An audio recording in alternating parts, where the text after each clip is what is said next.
Assalamu alaikum all viewers, welcome to my channel MCQs video. So now we will upload assistant paper conducted by MES Military Engineering Services के through assistant का जो paper मुनक्किद हुआ था उसकी MCQs आपके साथ share करते हैं। तो शुरू करते हैं इस्लामियात के पोर्शन से। पार्ट ए में इस्लामियात का इन्होंने लिया है। क्वेश्चन नंबर 1 को देखें, किस सहाबी को फ़ातिह ईरान भी कहा जाता है?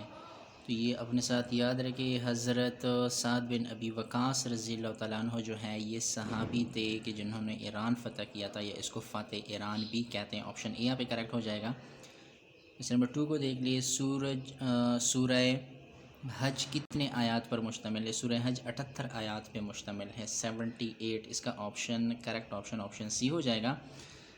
नेक्स्ट देखिए क्वेश्चन नंबर 3 को, किस सहाबी को अमीनुल उम्मत का लक़ब अता किया गया है? अमीनुल उम्मत हज़रत अबू उबैदा बिन जर्राह रज़ियल्लाहु तआला अन्हु को कहा जाता है। हज़रत अबू उबैदा बिन जर्राह रज़ियल्लाहु तआला अन्हु। ये MCQs काफ़ी रिपीटेड है, काफ़ी पेपर में मैं देख चुका हूँ। ऑप्शन डी इसका करेक्ट ऑप्शन है। क्वेश्चन नंबर 4 को देखिए, बाबुल इल्म किस सहाबी का लक़ब है? बाबुल इल्म हज़रत अली रज़ियल्लाहु तआला अन्हु को कहा जाता है। हुज़ूर सल्लल्लाहु अलैहि वसल्लम फरमाते हैं, हुज़ूर का इरशाद मुबारक है कि मैं इल्म का शहर हूँ और अली उसके बाब यानी दरवाज़ा है। So Ali is a correct option. बाबुल इल्म हज़रत अली रज़ियल्लाहु अन्हु को कहा जाता है। ऑप्शन डी करेक्ट हो जाएगा। 5 को देख ले, वाक़या मिराज का जिक्र कुरान पाक की किस सूरत में है? वाक़या मिराज का जिक्र कुरान पाक की सूरह बनी इसराइल में है। ऑप्शन बी इसका करेक्ट ऑप्शन है। अच्छा, बाकी दो नीचे के क्वेश्चंस कटे हुए हैं, क्लियरली नज़र नहीं आ रहे भी। ये इसमें वाजिबात पूछ रहे, लेकिन किस के वाजिबात ये क्लियर नहीं है। तो आगे जाते हैं नेक्स्ट पोर्शन को। नेक्स्ट पोर्शन जी पार्ट सी इंग्लिश का है, लेकिन यहाँ पे भी पहला क्वेश्चन ये भी हाफ है और दूसरे क्वेश्चन का I think correct answer option D बन सकता है, क्योंकि ये तीनों गलत हैं। इनकी वॉइस हमने चेंज करनी है, पैसो वॉइस को हमने चेंज करना है, तो इसका correct option I think option D ही बनता है, क्योंकि ये तीनों गलत हैं। अच्छा जी, क्वेश्चन नंबर 3 को देख लें। Choose the missing word from the given choices. Choice इन्होंने दिए हैं और जो वर्ड मिसिंग है, पेयर ऑफ वर्ड्स उन्होंने दिए हैं। पेयर ऑफ वर्ड्स क्या है? सॉक्स जिस तरह फूट पे पहने जाते हैं, तो ग्लव्स किस चीज़ के लिए होंगे? ज़ाहिर सी बात है, ग्लव्स हैंड के लिए होते हैं। इस तरह सॉक्स फुट के लिए हो गए, तो ग्लव्स हैंड के लिए हो जाएंगे। Option B is the correct option है। क्वेश्चन नंबर 4 को देख ले। Mark the correct antonym of the word ability. Ability का इंटोनेम ऑपोजिट वर्ड इनकेपेबिलिटी हो जाएगा। एबिलिटी मीन सलाहियत, इनकेपेबिलिटी मीन गैर सलाहियत, ना सलाहियत। इस तरह एबिलिटी सलाहियत, ना सलाहियत। ऑप्शन ए इसका करेक्ट ऑप्शन हो जाएगा। 5 को देख ले। Choose the correct word.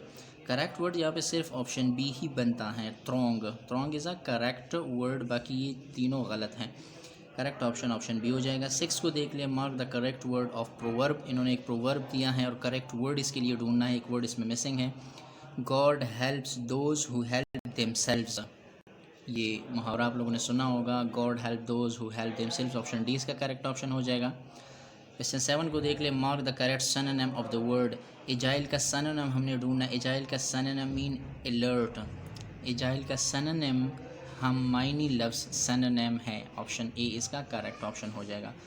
Question number 8 को देख ले। Select the adjective use in a sentence. इस सेंटेंस में हमने एडजेक्टिव लगाना है। A patient needs some medicine. Adjective यहाँ पे सम आएगा। A patient needs some medicine. Option A correct हो जाएगा। 9 को देखिए। Fill in the blanks by inserting appropriate preposition in a sentence in a statement. यहाँ पे हमने प्रीपोजिशन पुट करना है इस जुमले में। एप्रोप्रिएट प्रीपोजिशन जुमला है, it is cool dash February. It is cool in February. Option A इसका करेक्ट ऑप्शन हो जाएगा। It is cooled in February. Option A correct हो जाएगा। 10 को देखें। Insert the correct form of verb to complete the sentence. Correct form of verb हमने यहाँ put करना है जो इस जुमले को पूरा कर ले। ही केम यस्टरडे। वर्ब यहाँ पे केम आएगा। He came yesterday. So option B इसका करेक्ट ऑप्शन हो जाएगा। पार्ट डी को देखिए। जनरल नॉलेज का पार्ट है। पार्ट डी में जो पूछ रहे हैं, क्वेश्चन नंबर 1 इसका, the nation Thamud was preached by. कौम समूद को तबलीग किस पैगंबर ने की है? कौम समूद को तबलीग हज़रत सालेह अलैहिस्सलाम ने की है। ऑप्शन बी इसका करेक्ट ऑप्शन है। सेकंड को देखिए। The land of maple leaves is a nickname of. अच्छा जी, मैपल लीव्स ये एक मुल्क का निक नेम है। किस मुल्क का? ये कनाडा का निक नेम है, कनाडा का। ऑप्शन ए इसका करेक्ट ऑप्शन हो जाएगा। 3 को देख ले। Badshahi mosque was build. Badshahi mosque 1673 में बनाया गया है। बादशाही मस्जिद 1673 में तामीर की गई है। और साथ में अपनी कमेंट ये भी बताना है कि किसने तामीर की, क्योंकि कभी कभार ये क्वेश्चन रिपीट हो जाता है कि बादशाही मस्जिद किसने बनाई है। आगे जाते हैं। आगे देखिए क्वेश्चन नंबर 4 को, under Indus water treaty which river were given to India. सिंतास जो माहिदा जो वर्ल्ड बैंक के ताउन से 1960 में हुआ था, इसमें कुछ दरिया, 3 दरिया पाकिस्तान को और 3 दरिया इन्होंने इंडिया को दिए थे। अब इंडिया को जो दरियाएं दिए गए थे उनमें से आपने शॉर्टकट अगर उनको अपनी याद रखना है तो RBS से आप याद रखिए, रावी, ब्यास एंड सतलज। रावी, ब्यास और सतलज ये 3 दरिया इंडिया को दे दिए गए according to a treaty known as Indus water treaty in 1960। Option C इसका करेक्ट हो जाएगा। 5 को देख ले, Warsak dam is situated on. Warsak dam किस दरिया पे बनाया गया है? वर्सक डैम रायवर काबुल पे है, रायवर काबुल। ऑप्शन बी इसका करेक्ट ऑप्शन हो जाएगा। बैटल 6 को देख ले, battle of Uhud was fought in.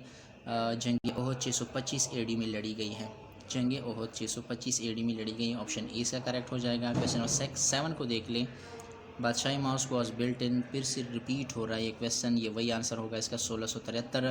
1673 में ये मस्जिद तामीर की गई है। ऑप्शन सी करेक्ट हो जाएगा। 8 को देख ले, ऑस्ट्रेलिया इज़ लोकेटेड इन।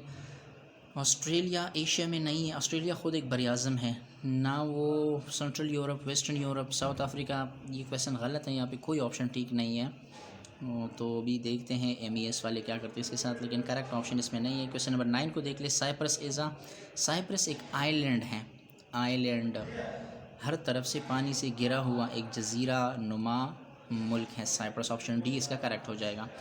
10 को देख ले, which country is called land of mountains. Land of mountains Nepal को कहते हैं। ऑप्शन ए इसका करेक्ट हो जाएगा। पार्ट ई की तरफ जाते हैं, जहाँ पे ज़्यादातर क्वेश्चन कंसेप्चुअल या IQ या मैथमेटिक्स के हैं। तो देख लें पार्ट ई को। Question number 1, every number is a prime number except. तीनों के तीनों ये प्राइम नंबर हैं, जबकि एक प्राइम नंबर नहीं है। ऑप्शन ए इसका करेक्ट ऑप्शन है। अच्छा ये भी याद रखिए, 2 जो है ये प्राइम नंबर भी है और इवन नंबर भी है। तो यहाँ पे ऑप्शन, कभी कभार ईटा वाले ये सवाल उठा लेते हैं कि which is the smallest prime number. Smallest prime number 2 है, 1 नहीं है, क्योंकि 2 प्राइम भी है और इवन भी है, और 1 प्राइम नहीं है। ऑप्शन ए करेक्ट हो जाएगा। Number up to 9 consist of, 9 तक के जितने भी हिस्से हैं ये एक डिजिट से बने हुए हैं। ऑप्शन ए इसका करेक्ट ऑप्शन हो जाएगा। क्वेश्चन नंबर 3 को देख ले, the greatest number among the following decimal. ये डेसिमल्स उन्होंने दिए, पॉइंट में हिस्से इन्होंने दिए और पूछ रहे कि ग्रेटेस्ट कौन सा हो सकता है। सो ऑब्वियसली आसान सा सवाल, ग्रेटर 1.05 ग्रेटर है। ऑप्शन सी करेक्ट हो जाएगा। क्वेश्चन नंबर 4 को देख ले, what percentage is 250 gram of 1 kilogram. आपको पता है 1 किलोग्राम में 1000 ग्राम होते, इसका चौथा हिस्सा ये है, तो चौथे हिस्से को हम 25% कहते हैं। ये भी एक आसान सा सवाल है, बंदा जनरली इसको आइडेंटिफाई कर सकता है। ऑप्शन सी इसका करेक्ट हो जाएगा। एंड क्वेश्चन नंबर 5 को देख ले, इन अ को education school 55% of the student और बॉयज़। एक स्कूल है जिसमें लड़कियां और लड़के दोनों पढ़ रहे हैं, 55% लड़के हैं, एंड देयर आर 360 गर्ल्स। तो ये 45% जो बनते हैं ये गर्ल्स हैं। अभी इन 55% लड़कों को आपने कन्वर्ट करना है सिंपल हिंसे में। तो अगर 45% किए तो 55% को अगर आप कैलकुलेट कर ले तो लड़कों की तादाद 440 आ जाएगी। ऑप्शन सी इसका करेक्ट ऑप्शन है। जैसे नंबर 6 को देख ले, 50 mile is equal to 80 point something. 50 miles को अगर आप इक्वल कर लेंगे तो 80 माइल बनेगा। ऑप्शन बी इसका करेक्ट ऑप्शन है। इस तरह क्वेश्चन नंबर 7 को देख ले, day is to night is trust is to. जिस तरह दिन रात को है इसी तरह ट्रस्ट डिसऑनेस्टी को है। ऑप्शन डी इसका करेक्ट ऑप्शन बन जाएगा। क्वेश्चन नंबर 8 को देख ले। क्वेश्चन नंबर 8 में जो पूछ रहे, an electric train is running from east to waste.